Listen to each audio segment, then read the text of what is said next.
Hello दोस्तों, फिर हम आपके पास हैं समाचार पत्रों की कहानी के साथ। इस बार इसके दूसरे पाठ के साथ। इस पाठ में हम बात करेंगे समाचार कक्ष और संपादक की।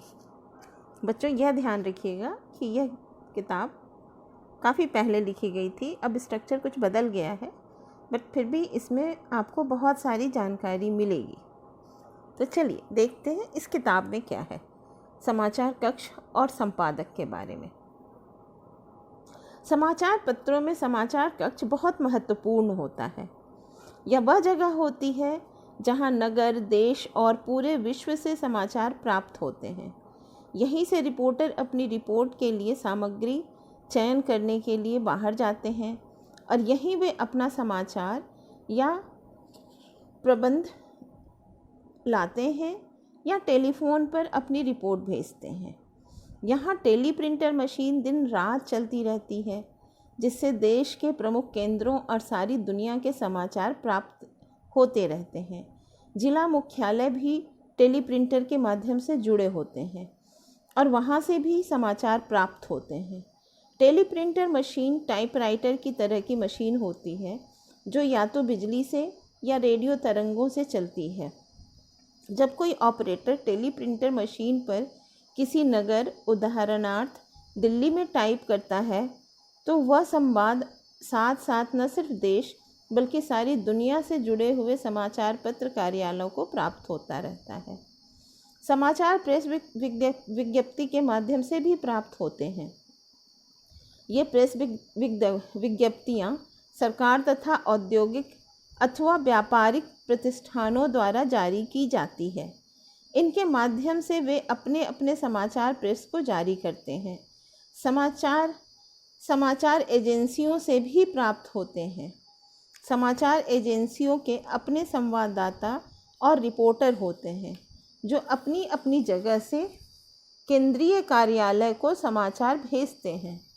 भारत में यूएनआई और पीटीआई समाचार एजेंसियां अंग्रेजी में और समाचार भारती और हिंदुस्तान समाचार हिंदी में समाचार प्रेषित करती है। एपी अमेरिका और राइटर्स ब्रिटिश प्रमुख विदेशी समाचार एजेंसी हैं। अगर आप अपने समाचार पत्र में किसी संवाद के नीचे इनमें से किसी एजेंसी के नाम देखें, तो इसका अर्थ यह होता है कि यह संवाद उसी एजेंसी विशेष ने जारी किया है। इन सारे माध्यम से समाचार पत्र के कार्यालय में जितने सारे समाचार प्राप्त होते हैं, उन सभी को पढ़कर प्रकाशन के लिए चुनाव करना, उसमें काट छांट करके उन्हें इच्छित आकार देना और पाठकों के लिए आकर्षक बनाना कुशल व्यक्तियों का काम होता है। समाचारों का चुनाव इसलिए ज़रूरी होता है कि चाहे समाचार पत्र का आकार कितना भी बड़ा हो, वह उन सभी समाचारों को नहीं प्रकाशित कर सकता जो कार्यालय में प्रतिदिन प्राप्त होते हैं।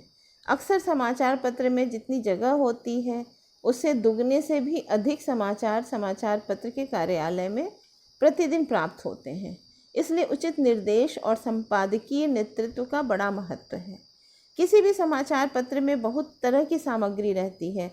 गर्मागर्म समाचार, फीचर लेख, वैचारिक कॉलम, संपादकीय, खेल कूद संबंधी समाचार, वित्तीय समाचार, फोटो विज्ञापन आदि।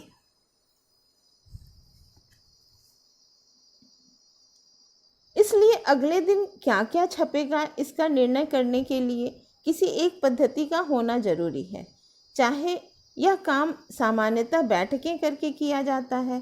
संपादक विभिन्न कार्य कर रहे लोगों की कई बैठकें करता है। उदाहरण के लिए वह समाचार संपादक, मुख्य उप संपादकों और चीफ रिपोर्टर आदि से अलग अलग मिलता है। इन बैठकों में इस बात पर विचार किया जाता है कि कौन कौन से समाचार आने की उम्मीद है, किन घटनाओं से संबंधित समाचार छप चुके हैं, उनमें से किन किन पर बाद में भी निगरानी रखने की ज़रूरत है, कौन कौन से ऐसे समाचार मिले हैं जिन्हें प्रकाशित करने से पहले उनके संबंध में और छानबीन करने की ज़रूरत है। इन बैठकों में यह भी तय किया जाता है कि किस घटना को की रिपोर्ट कौन देगा। संपादक अपने उन सहयोगियों की भी बैठक करता है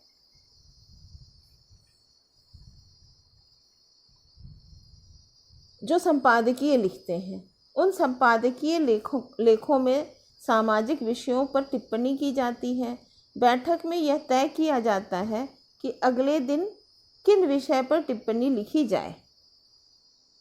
बाद में वह कला संपादक, खेलकूद संपादक तथा विज्ञापन प्रबंधक आदि की भी बैठकें करता है। कला संपादक फोटो और रेखा चित्रों के बारे में निर्णय लेता है और विज्ञापन प्रबंधक संपादक को यह बताता है कि उस दिन के अखबार में कितने कॉलम विज्ञापन प्राप्त हुए हैं। जब तक के विवरण से आपको इस बात का अंदाज मिल गया होगा कि अगले दिन अखबार का स्वरूप क्या होगा। निसंदेह कोई महत्वपूर्ण समाचार आ जाने पर इस क्रम में परिवर्तन किया जा सकता है, जिसके लिए सबको तैयार रहना चाहिए। समाचार कक्ष। अब संपादकीय विभाग में जो लोग काम करते हैं उनके बारे में जानने के लिए आइए हम यह मान लें कि वे सभी लोग एक बड़े कमरे में बैठते हैं। वास्तव में कोई भी आधुनिक समाचार पत्र यही पसंद करता है कि उसके सभी कर्मचारी एक ही बड़े शांत कमरे में बैठें। इस कमरे में केबिन बने होते हैं।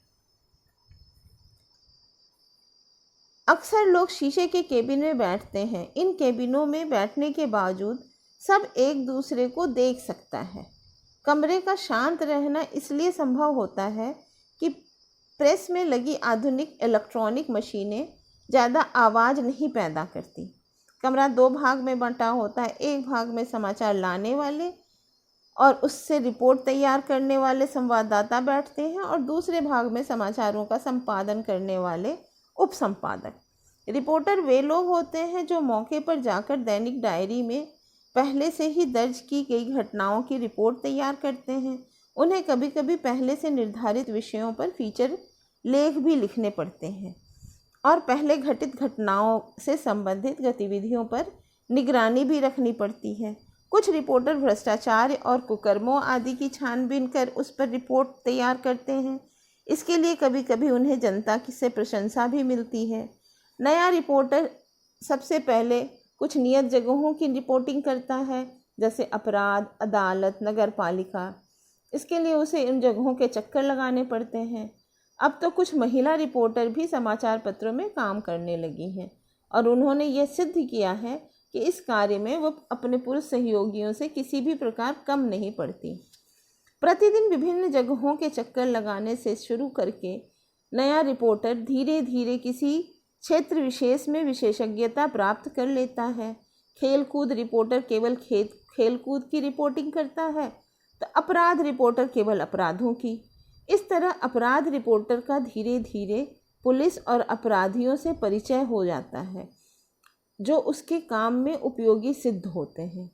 कभी ऐसा समय भी था जब रिपोर्टर को सिर्फ नोटबुक और पेंसिल की ज़रूरत पड़ती थी। अपना काम पूरा करके लौटने पर वह अक्सर अपनी रिपोर्ट टाइप किया करता था। उसके लिए शॉर्ट हैंड जानना जरूरी होता था। अब रिपोर्टर विशेषतः साक्षात्कार के लिए टेप रिकॉर्डर का अधिकाधिक उपयोग करने लगे हैं। भारतीय भाषाओं में के रिपोर्टर अब भी हस्तलिखित कापियाँ तैयार करते हैं, जैसे कुछ भाषाओं में अब टाइपराइटर भी बन गए हैं। कुछ लोग ऐसे भी हैं जो वास्तव में तो रिपोर्टर ही होते हैं, लेकिन उन्हें विशेष संवाददाताओं या विशेष प्रतिनिधि का भारी भरकम नाम दे दिया जाता है। वे संसद अथवा भारत सरकार के विभिन्न मंत्रालयों की रिपोर्टिंग करते हैं। उन्हें सारे समय बैठकर उबाऊ भाषण अथवा बहस सुननी पड़ती है, लेकिन यदि वे अपने आंखें खुली रखें तो कभी कभी इसी क्रम में उन्हें महत्वपूर्ण समाचार भी मिल जाते हैं। कुछ लोग राजनयिक संवाददाता, औद्योगिक संवाददाता, विज्ञान संवाददाता कहलाने लगे हैं। हाल में ही एक समाचार पत्र में अब एक महिला मामलों की संवाददाता, विमेंस अफेयर्स करस्पॉन्डेंट भी है। उप संपादक समाचार पत्र के कार्यालय में टेलीप्रिंटर अथवा टेलेक्स पर और डाक के प्राप्त सभी समाचारों और रिपोर्टरों द्वारा दी गई रिपोर्टरों का संपादन करता है और ज़रूरत पड़ने पर उन्हें नए सिरे से लिखता है। सारी सामग्री का विश्लेषण करना, लंबे समाचारों को संक्षेप में लिखना, अच्छे शीर्षक लगाना, ज़रूरत पड़ने पर नए सिरे से लिखना, इन सब के लिए कुशलता की ज़रूरत होती है। रिपोर्टर का काम पसंद करने वाले कुछ लोगों को डेस्क पर बैठकर करने वाला काम ही अच्छा लगता है। इसमें उन्हें समाचार की खोज करने के क्रम में अलग अलग किस्म के लोगों से मिलना पड़ता है, अलग अलग किस्म के लोगों से संबंध बनाना होता है। वास्तव में शुरू में कुछ दिन उप संपादक के रूप में काम किए बिना कोई भी अच्छा रिपोर्टर नहीं बन सकता, क्योंकि वहाँ उसे कम से कम शब्दों में स्पष्टता पूर्वक लिखने का अनुभव प्राप्त होता है। सभी उप संपादकों को भी कुछ समय तक रिपोर्टिंग करनी चाहिए। इसके अभाव में वह भी नहीं समझ सकते कि एक रिपोर्टर को समाचार प्राप्त करने के लिए कैसी कैसी स्थितियों से गुजरना पड़ता है। एक दूसरे प्रकार के लोग हैं सहायक संपादक, जिनकी संख्या बहुत अधिक नहीं होती।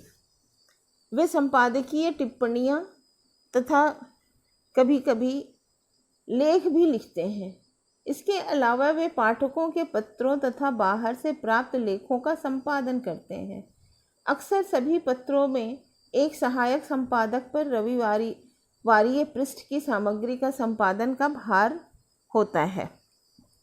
सभी रिपोर्टर, जिनका मुखिया चीफ रिपोर्टर होता है, और सभी उप संपादक, जिनका मुखिया मुख्य उप संपादक होता है, समाचार संपादक के मातहत होते हैं, जो समाचार कक्ष में ही एक अलग केबिन में बैठता है।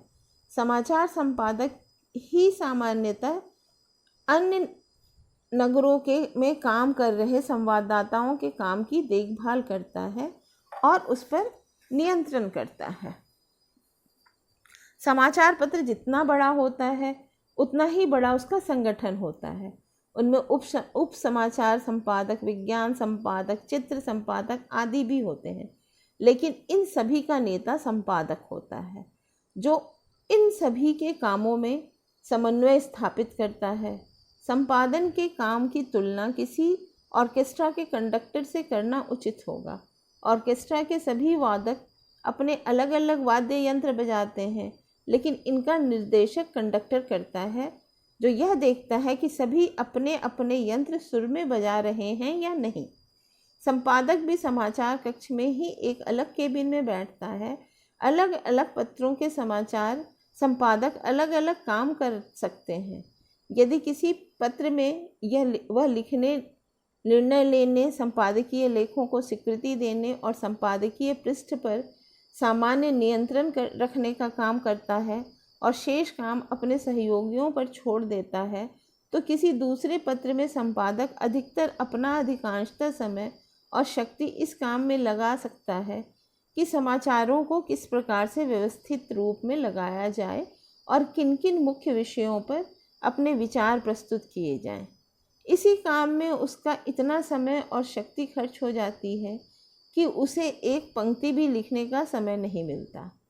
यह कुछ अजीब सा लगता है, लेकिन दुनिया में कुछ बड़े संपादक ऐसे भी हुए हैं जो पूरे समय विचारों का मंथन और आयोजन करने में ही लगे रहे और खुद लिखने की बजाय दूसरों को लिखने की प्रेरणा देते रहे।